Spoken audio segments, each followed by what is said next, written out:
लोणी urban multi state and thrift cooperative society घोटाळ्याप्रकरणी Raipur police ठाण्यात आणखी एक गुन्हा दाखल करण्यात आला आहे. चित्रपट अभिनेते आलोक नाथ आणि श्रेयस तळपदे यांच्यासह इतर 13 जणांना या प्रकरणात आरोपी करण्यात आले आहे. हे दोन्ही अभिनेते फर्मचे ब्रँड अँबॅसेडर होते, असं यात म्हटलं आहे.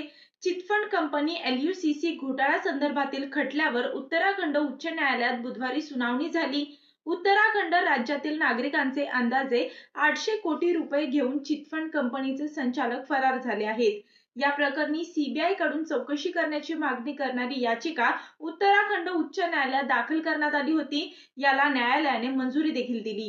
श्रेयस तळपदेसह इतरांवर जो गुन्हा दाखल करण्यात आला आहे तो चिटफंडाच्या देहरादून कार्यालयाकडून फसवल्या गेलेल्या लोकांनी दाखल केला आहे.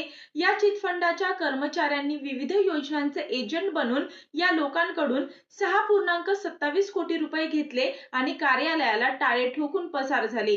या घोटाळ्याची तक्रार पंतप्रधान नरेंद्र मोदींपर्यंत देखील करण्यात आली होती. सोसायटी ही भारत सरकार अंतर्गत नोंदणीकृत एक संस्था असून तिचे ब्रँड अँबॅसेडर हे चित्रपट अभिनेते आलोक नाथ आणि श्रेयस तळपदे असल्याने त्यांच्यावर देखील गुन्हा दाखल करण्यात आला आहे.